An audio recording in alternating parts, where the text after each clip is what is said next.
بسم اللہ الرحمن الرحیم۔ بخار کے فضائل، دعائے عطار۔ یا رب المصطفیٰ، جو کوئی 21 صفحات کا رسالہ بخار کے فضائل پڑھ یا سن لے، اسے بیماری میں شکوہ شکایت کرنے سے بچا کر اپنی رضا پر راضی رہنے کی توفیق عطا فرما کر بے حساب بخش دے، آمین بجاہ خاتم النبیین صلی اللہ علیہ وآلہ وسلم۔ درود پاک کی فضیلت، آفتاب شریعت و طریقت شہزادہ اعلی حضرت حجت الاسلام حضرت علامہ مولانا حامد رضا خان رحمت اللہ علیہ، بہت بڑے عالم علوم اسلام، عاشق شاہ انام، جان نثار صحابہ کرام، محب اولیاء کرام اور عاشق درود و سلام تھے۔ جب بھی علمی و تدریسی اوقات سے فرصت پاتے ذکر و درود میں مشغول ہو جاتے۔ آپ کے جسم شریف پر پھوڑا ہو گیا تھا جس کا آپریشن ضروری تھا۔ ڈاکٹر نے بے ہوشی کا انجیکشن لگانا چاہا تو منع فرما دیا۔ آپ درود و سلام کے ورد میں مشغول ہو گئے۔ عالم ہوش و حواس میں 2-3 گھنٹے تک آپریشن ہوتا رہا۔ درود شریف کی برکت سے آپ نے کسی قسم کی تکلیف کا اظہار نہ ہونے دیا۔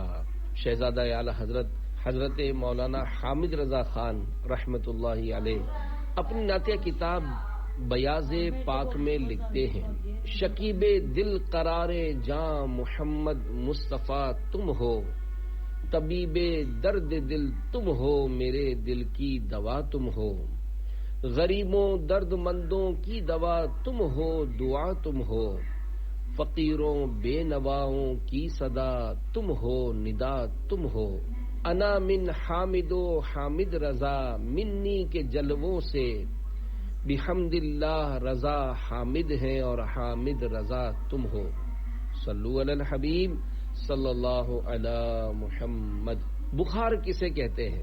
پیارے پیارے اسلام بھائیوں، ماہنامہ فیضان مدینہ بمطابق جمادی الاخری 1438 ہجری صفحہ 20 پر ہے، بخار ہمارے جسم میں کسی انفیکشن کی وجہ سے ہوتا ہے، جس کی وجہ سے جسم کا مدافعتی نظام یعنی امیونی سسٹم متحرک ہو جاتا ہے اور جسم میں موجود وائٹ سیل اس کے خلاف کام کرنا شروع کر دیتے ہیں، جس کے نتیجے میں جسم کا درجہ حرارت یعنی ٹیمپریچر بڑھ جاتا ہے۔ اسی کو بخار کہتے ہیں۔ اگر ٹیمپریچر 102 سے اوپر چلا جائے تو تیز بخار ہوتا ہے۔ سب سے پہلے بخار کس کو ہوا؟ اللہ پاک کے پیارے پیارے آخری نبی مکی مدنی محمد عربی صلی اللہ علیہ وآلہ وسلم نے ارشاد فرمایا، حضرت نوح نجی اللہ علیہ السلام نے جب کشتی میں ہر شے کے 2 جوڑے سوار کیے تو آپ علیہ السلام کے اصحاب نے عرض کی، ہم کیسے اطمینان سے رہیں کیونکہ ہمارے ساتھ شیر بھی سوار ہے۔ لہذا اللہ پاک نے شیر پر بخار مسلط فرما دیا تو اس وقت زمین پر پہلی بار بخار اترا۔ پھر لوگوں نے چوہے کے بارے میں عرض کیا کہ یہ ہمارے کھانے اور سامان کو خراب کر دیتا ہے، تو اللہ پاک نے شیر کے دل میں خیال پیدا فرمایا تو اسے چھینک آئی اور اس سے بلی نکلی جس سے چوہا ڈر کر بیٹھ گیا۔ صلو علی الحبیب صلی اللہ علی محمد۔ پیارے پیارے اسلام بھائیو، اللہ پاک کی طرف سے آنے والی آزمائش پر رضا الہی کے لیے صبر کرنا چاہیے، کیونکہ بارہا جسمانی بیماریاں رحمت خداوندی کا سبب ہوا کرتی ہیں اور کبھی ان کی وجہ سے گناہ گاروں کے گناہ بھی مٹائے جاتے ہیں۔ حضرت علامہ جلال الدین سیوطی شافعی رحمت اللہ علیہ لکھتے ہیں، قرآن کریم میں پارہ 16 سورہ مریم آیت نمبر 71 میں ارشاد ہوتا ہے، وَإِن مِّنكُمْ إِلَّا وَارِدُهَا كَانَ عَلَىٰ رَبِّكَ حَتْمًا مَّقْضِيًّا۔ ترجمہ کنز ایمان، اور تم میں کوئی ایسا نہیں جس کا گزر دوزخ پر نہ ہو، تمہارے رب کے ذمے پر یہ ضرور ٹھہری ہوئی بات ہے۔ اس آیت کی تفسیر میں عظیم تابعی بزرگ مفسر قرآن حضرت امام مجاہد رحمت اللہ علیہ فرماتے ہیں، مومن کا دوزخ میں ورود یعنی داخل ہونے سے مراد اس کا بخار میں مبتلا ہونا ہے۔ بخار ہونے کی ایک وجہ صحابی رسول حضرت ابو ہریرہ رضی اللہ عنہ فرماتے ہیں کہ حضور صلی اللہ علیہ وآلہ وسلم نے بخار والے ایک مریض کی عیادت فرمائی. میں بھی حضور صلی اللہ علیہ وآلہ وسلم کے ساتھ تھا. آپ صلی اللہ علیہ وآلہ وسلم نے ان سے ارشاد فرمایا تمہیں مبارک ہو، کیونکہ اللہ پاک فرماتا ہے بخار میری آگ ہے، میں دنیا میں اپنے مومن بندے کو اس میں مبتلا کرتا ہوں تاکہ قیامت کے دن جہنم کی آگ کا بدلہ ہو جائے. گناہوں کی بیماری. صحابی رسول حضرت ابو درداء رضی اللہ عنہ کے مرض یعنی بیماری میں کسی نے عرض کی آپ کو کون سا مرض ہے؟ تو آپ نے بطور عاجزی ارشاد فرمایا گناہوں کا. عرض کی گئی آپ کیا چاہتے ہیں؟ فرمایا اپنے گناہوں کی مغفرت. لوگوں نے عرض کی کیا ہم آپ کے لیے کسی طبیب ڈاکٹر کو بلائیں؟ ارشاد فرمایا طبیب یعنی اللہ پاک نے ہی مجھے بیمار کیا ہے. گناہ سے بڑھ کر کون سی بیماری ہے؟ صحابی رسول حضرت ابو درداء رضی اللہ عنہ کی عاجزی و انکساری 100 کروڑ مرحبا. اس روایت میں ہمارے لیے بڑا درس ہے، کیونکہ اصل ہلاک و برباد کرنے والی بیماری گناہوں کی بیماری ہے. ایک بزرگ رحمت اللہ علیہ نے کسی سے پوچھا مجھ سے جدا ہو کر کیسے رہے؟ اس نے کہا صحیح سلامت رہا. بزرگ رحمت اللہ علیہ نے فرمایا اگر اللہ پاک کی نافرمانی نہ کی تو سلامتی کے ساتھ رہے، اور اگر نافرمانی کر چکے ہو تو گناہ سے بڑھ کر کون سی بیماری ہے کہ جو اللہ پاک کی نافرمانی کرے اس کے لیے کوئی سلامتی نہیں. یہ تیرا جسم جو بیمار ہے تشویش نہ کر، یہ مرض تیرے گناہوں کو مٹا جاتا ہے. اصل برباد کن امراض گناہوں کے ہیں، بھائی کیوں اس کو فراموش کیا جاتا ہے. بخار میں فوت ہونے والا شہید ہے. پیارے پیارے اسلامی بھائیوں، جسمانی بیماری تو بارہا گناہوں کی معافی اور بلندی درجات کا سبب بنتی ہے. افسوس ہم جسمانی امراض سے بچنے کی کئی تدبیریں کرتے ہیں، کاش گناہوں کے امراض سے بچنے کی بھی کوشش کریں. Corona virus, dengue virus, malaria, T B, cancer, فالج جیسی مہلک بیماریوں سے ڈرتے ہیں، حالانکہ اس سے کئی گنا زیادہ خطرناک بیماری گناہوں کی بیماری ہے. گناہ کرنا تو دور کی بات، گناہ کے بارے میں سوچنے سے بھی ڈرنا چاہیے کہ جسمانی بیماری زیادہ سے زیادہ جان لے گی، جبکہ گناہوں کی بیماری ایمان ضائع کر سکتی ہے. اللہ پاک کی رضا کے لیے جسمانی بیماری میں صبر کر کے اجر و ثواب بلکہ شہادت کا رتبہ بھی حاصل کیا جا سکتا ہے، جیسا کہ حدیث پاک میں بخار کے بارے میں فرمایا گیا کہ بخار میں فوت ہونے والا شہید ہے. پیارے پیارے اسلامی بھائیوں، بخار ایک عام بیماری ہے، شاید ہی یہ کسی کو نہ ہوا ہو.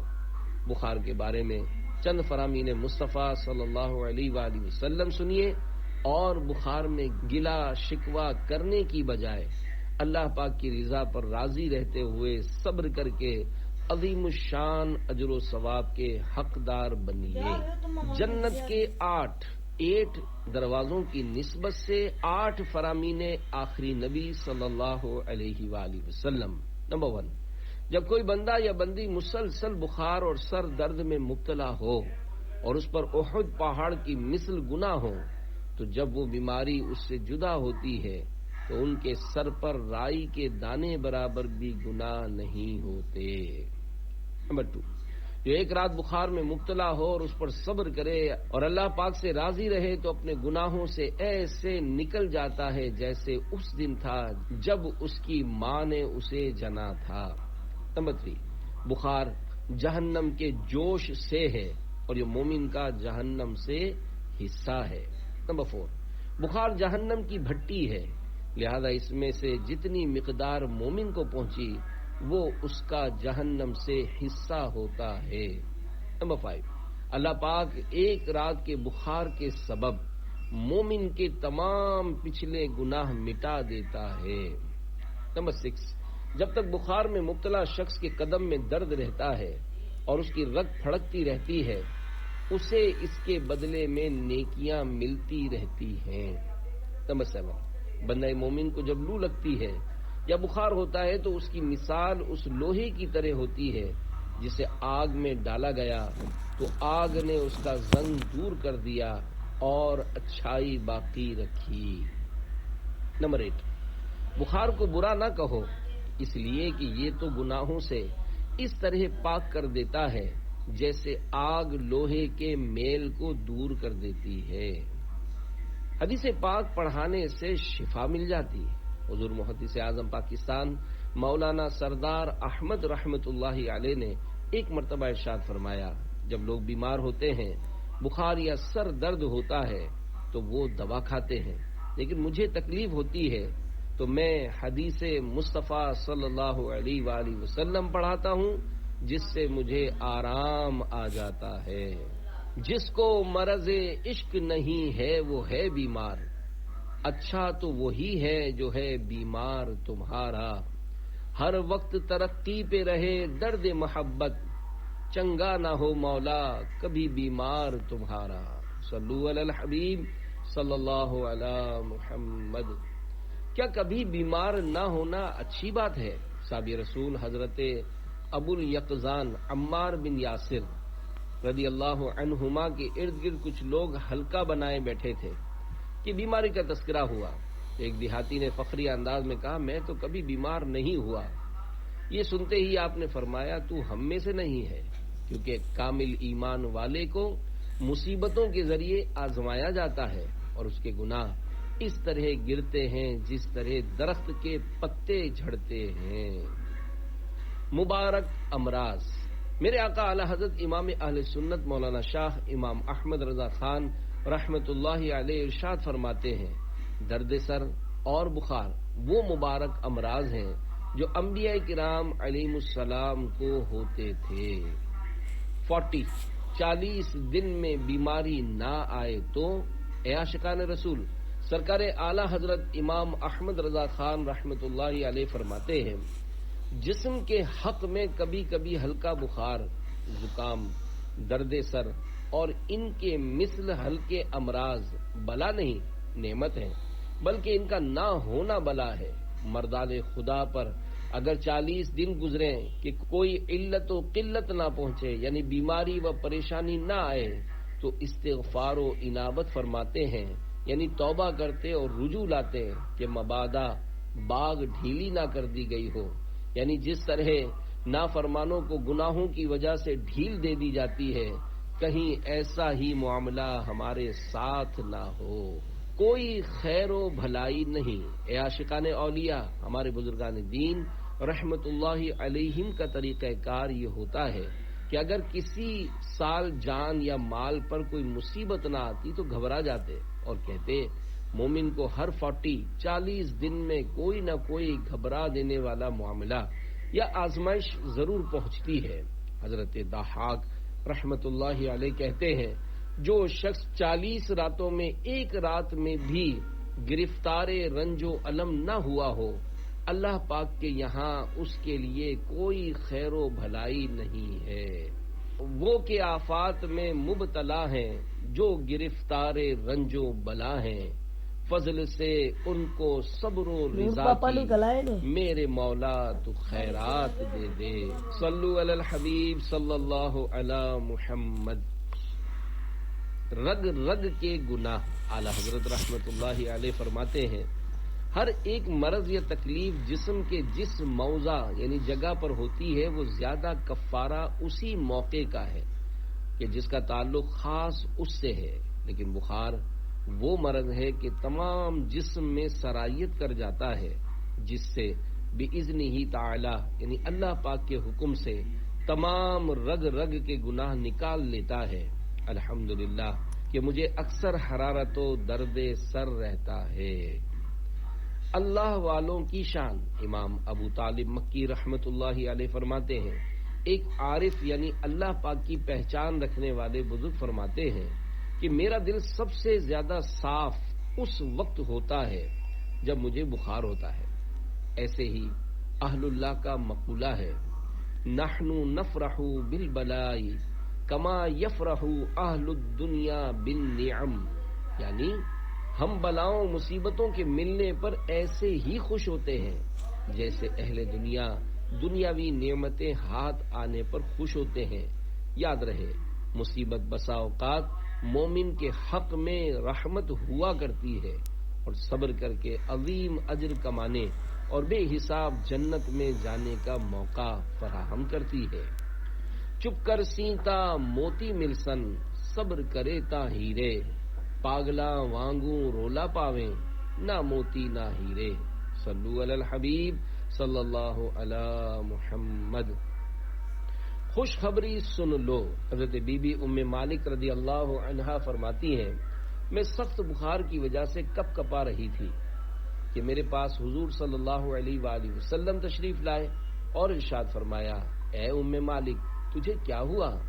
میں نے عرض کی، ام ملدم، یہ بخار کی کنیت ہے، اللہ پاک نے جو کیا سو کیا۔ اللہ پاک کے پیارے نبی صلی اللہ علیہ وآلہ وسلم نے ارشاد فرمایا، اے ام مالک بخار کو برا نہ کہو، کیونکہ اللہ پاک اس کے سبب سے بندے کے گناہوں کو ایسے گراتا ہے جیسے درخت سے پتے گرتے ہیں۔ بارگاہ رسالت صلی اللہ علیہ وآلہ وسلم میں بخار کی حاضری۔ مسلمانوں کے دوسرے خلیفہ حضرت عمر فاروق اعظم رضی اللہ عنہ ایک بار بارگاہ رسالت معاف صلی اللہ علیہ وآلہ وسلم میں حاضر ہوئے تو رسول پاک صلی اللہ علیہ وآلہ وسلم کی خدمت میں بخار شریف آیا ہوا تھا۔ آپ رضی اللہ عنہ نے سرکار صلی اللہ علیہ وآلہ وسلم پر اپنا ہاتھ رکھا تو ایک دم سخت گرم ہونے کی وجہ سے اٹھا لیا اور عرض کیا، یا رسول اللہ صلی اللہ علیہ وآلہ وسلم، آپ کو تو بہت شدید بخار ہے۔ آپ صلی اللہ علیہ وآلہ وسلم نے ارشاد فرمایا، میں نے آج کے دن یا کل رات میں 70 ایسی سورتوں کی تلاوت کی ہے جس میں 7 طوال، سورہ بقرہ، آل عمران، سورہ نساء، سورہ مائدہ، سورہ انعام، سورہ اعراف، سورہ انفال، سورہ توبہ، یہ 8 سورتیں 7 طوال کہلاتی ہیں۔ انفال اور توبہ کے درمیان بسم اللہ نہ ہونے کی وجہ سے اسے ایک شمار کیا گیا ہے۔ آپ رضی اللہ عنہ نے عرض کی، یا رسول اللہ صلی اللہ علیہ وآلہ وسلم، بے شک اللہ پاک نے آپ کے صدقے آپ کے اگلوں پچھلوں کے گناہ معاف کر دیے ہیں، لہذا آپ اپنے اوپر نرمی فرمائیے۔ رسول پاک صلی اللہ علیہ وآلہ وسلم نے ارشاد فرمایا، کیا میں اپنے رب کا شکر گزار بندہ نہ بنوں؟ ایک روایت میں ہے، حضرت عبداللہ بن مسعود رضی اللہ عنہ فرماتے ہیں کہ میں نبی کریم صلی اللہ علیہ وآلہ وسلم کی خدمت میں حاضر ہوا تو آپ کو بخار تھا۔ میں نے اپنے ہاتھ سے جسم اطہر چھوا تو عرض کیا، یا رسول اللہ صلی اللہ علیہ وآلہ وسلم، حضور کو بخار بہت ہی سخت آتا ہے۔ تو نبی کریم صلی اللہ علیہ وآلہ وسلم نے فرمایا کہ ہاں، مجھے تمہارے 2 شخصوں کے برابر بخار ہوا کرتا ہے۔ میں نے عرض کی، یہ اس لیے ہوگا کہ حضور کو ثواب بھی دگنا ہے؟ فرمایا ہاں۔ پھر فرمایا، کوئی مسلمان ایسا نہیں جسے کوئی تکلیف، بیماری وغیرہ پہنچے مگر اللہ پاک اس کے گناہ یوں جھاڑ دیتا ہے جیسے درخت اپنے پتوں کو۔ حضرت مفتی احمد یار خان رحمت اللہ علیہ اس حدیث پاک کی شرح میں فرماتے ہیں، معلوم ہوا کہ غلام آقا کی مزاج پرسی بھی کرے اور اس کے جسم کو ہاتھ بھی لگائے۔ حدیث شریف کے اس حصے یہ اس لیے ہوگا کہ حضور کو ثواب بھی دگنا ہے کے تحت فرماتے ہیں، یہ ہے صحابہ کرام رضی اللہ عنہم کا ادب و احترام۔ یعنی یا رسول اللہ صلی اللہ علیہ وآلہ وسلم، یہ تو وہم بھی نہیں کیا جا سکتا کہ آپ کی بیماری خطاؤں کی معافی کے لیے ہو۔ آپ کو گناہ و خطا سے نسبت ہی کیا، آپ کی بیماری صرف بلندی درجات کے لیے ہو سکتی ہے۔ اس سے معلوم ہوا کہ جن چیزوں سے ہم گناہ گاروں کے گناہ معاف ہوتے ہیں ان سے نیک کاروں یعنی اللہ پاک کے نیک بندوں کے درجے بڑھتے ہیں۔ حدیث پاک میں مسلمان سے مراد گناہ گار مسلمان ہے۔ انتقال شریف سے پہلے بخار کی حاضری۔ پیارے پیارے اسلامی بھائیوں، اللہ پاک کے پیارے پیارے آخری نبی مکی مدنی محمد عربی صلی اللہ علیہ وآلہ وسلم کی مدت مرض انتقال شریف سے قبل 12 دن تھی اور آپ صلی اللہ علیہ وآلہ وسلم کا بخار شریف درد سر کے سبب تھا۔ صحابی رسول حضرت عبداللہ بن عباس رضی اللہ عنہما فرماتے ہیں جب حضور صلی اللہ علیہ وآلہ وسلم پر سورہ نصر اذا جاء نصر اللہ والفتح نازل ہوئی تو آپ صلی اللہ علیہ وآلہ وسلم نے ارشاد فرمایا مجھے میرے انتقال کی خبر دی گئی ہے۔ پھر آپ صلی اللہ علیہ وآلہ وسلم حضرت بی بی عائشہ صدیقہ رضی اللہ عنہا کے پاس اس حال میں تشریف لائے کہ آپ صلی اللہ علیہ وآلہ وسلم کو بخار تھا۔ مرض مبارک کے دنوں میں جانثار صحابہ کرام علیہم رضوان جب اپنے دلوں کے چین رحمت کونین صلی اللہ علیہ وآلہ وسلم کے بغیر نماز ادا فرما رہے تھے کہ یاد محبوب صلی اللہ علیہ وآلہ وسلم میں شدید رونا شروع کر دیا، جسے سن کر آپ صلی اللہ علیہ وآلہ وسلم نے دعا کی، یا اللہ بخار پر مقرر فرشتے کو حکم دے کہ تیرے نبی پر کم ہو جائے تاکہ میں باہر جا کر لوگوں کو نماز پڑھا لوں اور دنیا چھوڑنے سے پہلے اپنے صحابہ کو الوداع کہہ لوں۔ دعا کا اثر فوراً ظاہر ہوا اور آپ صلی اللہ علیہ وآلہ وسلم نے اپنے مبارک جسم میں بخار کی کمی پائی اور وضو فرما کر حضرت فضل بن عباس، حضرت اسامہ بن زید اور حضرت علی المرتضیٰ رضی اللہ عنہم کا سہارا لیے گھر سے باہر تشریف لائے۔ مرض مبارک کی کیفیت۔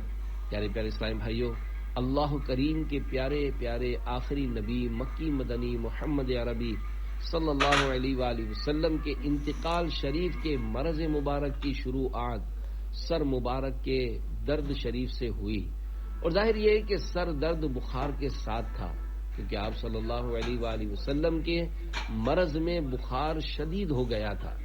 آپ صلی اللہ علیہ وآلہ وسلم تشت یعنی ایک بڑے برتن میں تشریف فرما ہوتے اور آپ پر 7 مشکوں کا پانی ڈالا جاتا۔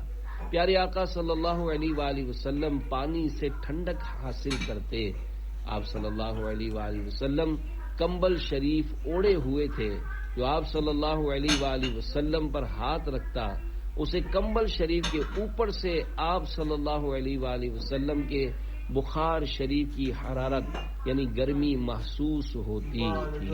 اس کے بارے میں پوچھا گیا تو فرمایا ہم پر یوں ہی تکلیف سخت ہوتی ہے اور ہمارے لیے اجر بڑھا دیا جاتا ہے، اور فرمایا مجھے ایسا بخار آتا ہے جیسا تمہارے 2 مردوں کو آتا ہے۔ مسلمانوں کی پیاری پیاری امی جان حضرت بی بی عائشہ صدیقہ رضی اللہ عنہا فرماتی ہیں میں نے نبی کریم صلی اللہ علیہ وآلہ وسلم سے زیادہ سخت مرض میں کسی کو نہ دیکھا، یعنی حضور صلی اللہ علیہ وآلہ وسلم کی ہر بیماری، درد، بخار شریف وغیرہ دوسروں کی بیماریوں سے زیادہ سخت ہوتی تھی۔ 7 مشقوں کی حکمت۔ شارح بخاری حضرت علامہ غلام رسول رضوی رحمت اللہ علیہ۔ حدیث پاک کے اس حصے آپ صلی اللہ علیہ وآلہ وسلم تشت یعنی ایک بڑے برتن میں تشریف فرما ہوتے اور آپ پر 7 مشکوں کا پانی ڈالا جاتا۔ کی شرح میں لکھتے ہیں سرور کائنات صلی اللہ علیہ وآلہ وسلم کو جس برتن میں بٹھایا گیا وہ غالباً لکڑی کا تھا، اور آپ نے وہ یعنی پانی اس لیے طلب فرمایا تھا کہ مریض پر جب ٹھنڈا پانی بہایا جائے تو بعد امراض میں اس کی طاقت بحال ہو جاتی ہے۔ آپ صلی اللہ علیہ وآلہ وسلم نے مشکیزوں میں یہ شرط رکھی کہ ان کے منہ نہ کھلے ہوں، کیونکہ ہاتھوں کے پانی سے ٹچ یعنی مس نہ ہونے کی وجہ سے پانی صاف و شفاف ہوتا ہے، اور 7 مشکیزیں اس لیے فرمائے کہ 7 کے عدد میں برکت ہے۔ 7 کا عدد سرکار اعلی حضرت رحمت اللہ علیہ فرماتے ہیں 7 کا عدد افضل اعداد میں سے ہے، اور 7 کے عدد کو دفع ضرر و آفت یعنی نقصان و مصیبت کو دور کرنے میں ایک تاثیر خاص ہے۔ ایک اور مقام پر فرماتے ہیں 7 کے عدد میں حکمت اور راز یہ ہے کہ اس کو زہر اور جادو کے ضرر یعنی نقصان کو دور کرنے میں خاص تاثیر ہے۔ حدیث پاک سے ثابت ہے کہ جو کوئی صبح سویرے 7 اجوا کھجوریں کھا لے تو اسے اس دن زہر اور جادو سے نقصان نہیں پہنچے گا۔ 7 پردوں میں نظر اور نظر میں عالم، کچھ سمجھ میں نہیں آتا یہ معمہ تیرا، صلو علی الحبیب صلی اللہ علی محمد۔ فنا فی الرسول عاشق اکبر رضی اللہ عنہ کی مرض شریف میں مشابہت۔ مسلمانوں کے پہلے خلیفہ عاشق اکبر حضرت ابو بکر صدیق رضی اللہ عنہ کی وفات شریف کا اصلی سبب حضور انور سید عالم صلی اللہ علیہ وآلہ وسلم کی وفات شریف ہے، جس کا صدمہ دم آخر تک آپ رضی اللہ عنہ کے قلب مبارک سے کم نہ ہوا، اور اس روز سے برابر آپ رضی اللہ عنہ کا جسم شریف گھلتا اور دبلا ہوتا گیا۔ 7 جمادی الاخری 13 ہجری پیر شریف کو آپ نے غسل فرمایا، دن سرد تھا، بخار آ گیا۔ صحابہ عیادت کے لیے آئے، عرض کرنے لگے اے خلیفہ رسول رضی اللہ عنہ، اجازت ہو تو ہم طبیب کو بلائیں جو آپ کو دیکھے۔ فرمایا کہ طبیب نے تو مجھے دیکھ لیا۔ انہوں نے پوچھا کہ پھر طبیب نے کیا کہا؟ فرمایا کہ اس نے فرمایا انی فعال لما ارید، یعنی میں جو چاہتا ہوں کرتا ہوں۔ مراد یہ تھی کہ حکیم اللہ پاک ہے، اس کی مرضی کو کوئی ٹال نہیں سکتا، جو مشیت ہے ضرور ہوگا۔ 15 روز کی علالت شریف کے بعد 22 جمادی الاخری 13 سنہ ہجری شب سہ شنبہ یعنی منگل کی رات کو 63 سال کی عمر میں اس دار ناپائیدار سے رحلت فرمائی۔ انا للہ و انا الیہ راجعون۔ اللہ رب العزت کی ان پر رحمت ہو اور ان کے صدقے ہماری بے حساب مغفرت ہو، آمین بجاہ خاتم النبیین صلی اللہ علیہ وآلہ وسلم۔ پھٹک سکتے نہیں ہم اپنی منزل ٹھوکروں میں ہے، نبی کا ہے کرم اور رہنما صدیق اکبر ہے۔ تعویذ کی برکت۔ واقعہ منقول ہے، ایک شخص کو بخار آ گیا، اس کے استاد محترم حضرت شیخ عمر بن سعید رحمۃ اللہ علیہ عیادت کے لیے تشریف لائے۔ جاتے ہوئے ایک تعویذ عنایت کر کے فرمایا اس کو کھول کر مت دیکھنا۔ ان کے جانے کے بعد اس نے تعویذ باندھ لیا، فوراً بخار جاتا رہا، اس سے رہا نہ گیا۔ کھول کر جو دیکھا تو بسم اللہ الرحمن الرحیم لکھا تھا۔ دل میں وسوسہ آیا یہ تو کوئی بھی لکھ سکتا ہے۔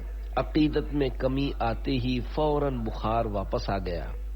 گھبرا کر شیخ کی خدمت میں حاضر ہو کر غلطی کی معافی چاہی۔ انہوں نے تعویذ بنا کر اپنے مبارک ہاتھ سے باندھ دیا، بخار فوراً چلا گیا۔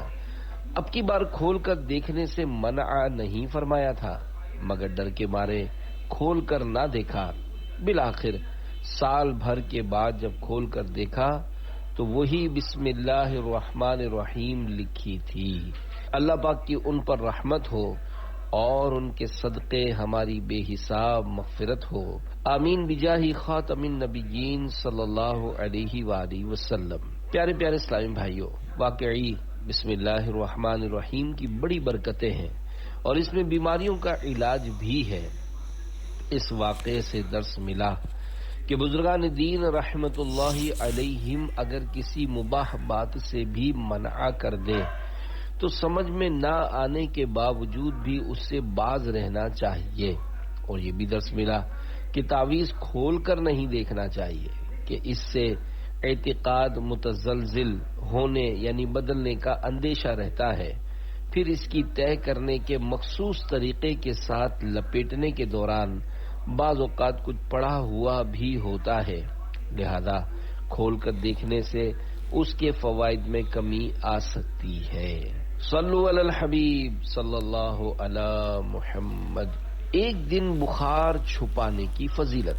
مصطفیٰ جان رحمت صلی اللہ علیہ وآلہ وسلم کا فرمان عالی شان ہے، جس کو بخار ہوا اس نے ایک دن اپنے بخار کو چھپایا تو اللہ پاک اس کو گناہوں سے اس طرح نکال دے گا جیسے ماں کے پیٹ سے نکالا تھا، اور اس کے لیے جہنم کی آگ سے آزادی لکھ دے گا، اور اس کی پردہ پوشی فرمائے گا جیسے دنیا میں اس نے اللہ پاک کی طرف سے ملنے والی بلا یعنی بیماری کو چھپایا تھا۔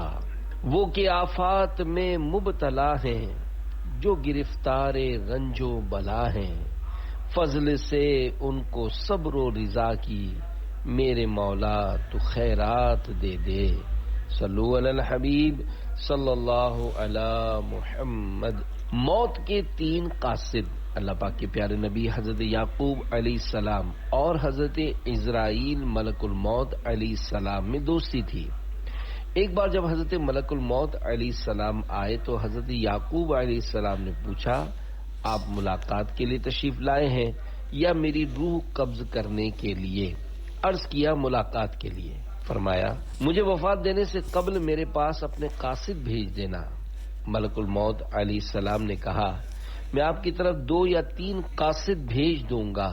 چنانچہ جب روح قبض کرنے کے لیے ملک الموت علیہ السلام آئے تو آپ علیہ السلام نے ارشاد فرمایا آپ نے میری وفات سے قبل قاصد بھیجنے تھے، وہ کیا ہوئے؟ حضرت ملک الموت علیہ السلام نے کہا کالے بالوں کے بعد سفید بال، جسمانی طاقت کے بعد کمزوری اور سیدھی کمر کے بعد کمر کا جھکاؤ۔ اے یعقوب علیہ السلام، موت سے پہلے انسان کی طرف میرے قاصد ہی تو ہیں۔ پیارے پیارے اسلامی بھائیوں، معلوم ہوا کہ موت آنے سے پہلے ملک الموت علیہ السلام اپنے قاصد بھیجتے ہیں۔ بیان کیے گئے 3 قاصدین کے علاوہ بھی احادیث مبارکہ میں مزید قاصدین کا تذکرہ ہے۔ چنانچہ مرض، کانوں اور آنکھوں کا تغیر، یعنی پہلے نظر اچھی ہونا پھر کمزور پڑ جانا، اور سننے کی طاقت کی درستی کے بعد بہرا پن کی آمد بھی موت کے قاصد ہیں۔ حضور اکرم صلی اللہ علیہ وآلہ وسلم نے فرمایا بخار موت کا قاصد ہے، اور یہ زمین میں اللہ پاک کی جیل ہے جس میں اللہ پاک اپنے بندے کو جب تک چاہتا ہے قید کرتا ہے پھر اس کو چھوڑ دیتا ہے۔ ہم میں سے بہت سے لوگ ایسے ہوں گے جن کے پاس ملک الموت علیہ السلام کے قاصد تشریف لا چکے ہوں گے، مگر کیا کہیے اس غفلت کا۔ اگر سیاہ بالوں کے بعد سفید بال ہونے لگتے ہیں، حالانکہ یہ موت کا قاصد ہے، مگر بندہ اپنے دل کو ڈھارس دینے کے لیے کہتا ہے کہ یہ تو نزلے سے بال سفید ہو گئے ہیں۔ اسی طرح بیماری جو کہ موت کا نمایاں قاصد ہے، مگر اس میں بھی سراسر غفلت برتی جاتی ہے، حالانکہ بیماری ہی کے سبب روزانہ بے شمار افراد موت کا شکار ہوتے ہیں۔ مریض کو تو بہت زیادہ موت یاد آنی چاہیے کہ کیا معلوم جو بیماری معمولی لگ رہی ہے وہی مہلک صورت اختیار کر کے آن کی آن میں فنا کے گھاٹ اتار دے، پھر اپنے روئیں دھوئیں، دشمن خوشیاں منائیں، اور مرنے والا موت سے غافل مریض منو مٹی تلے اندھیری قبر میں جا پڑے۔ اب مرنے والا ہوگا اور اس کے اچھے برے اعمال۔ اللہ پاک سورہ توبہ آیت نمبر 126 میں ارشاد فرماتا ہے اولا يرون انهم يفتنون في كل عام مرة او مرتين ثم لا يتوبون ولا هم يذكرون۔ ترجمہ کنز ایمان، کیا انہیں نہیں سوجتا کہ ہر سال 1 یا 2 بار آزمائے جاتے ہیں، پھر نہ تو توبہ کرتے ہیں نہ نصیحت مانتے ہیں۔ حجت الاسلام امام محمد بن محمد غزالی رحمت اللہ علیہ فرماتے ہیں اس آیت کی تفسیر میں کہا گیا کہ آزمانے سے مراد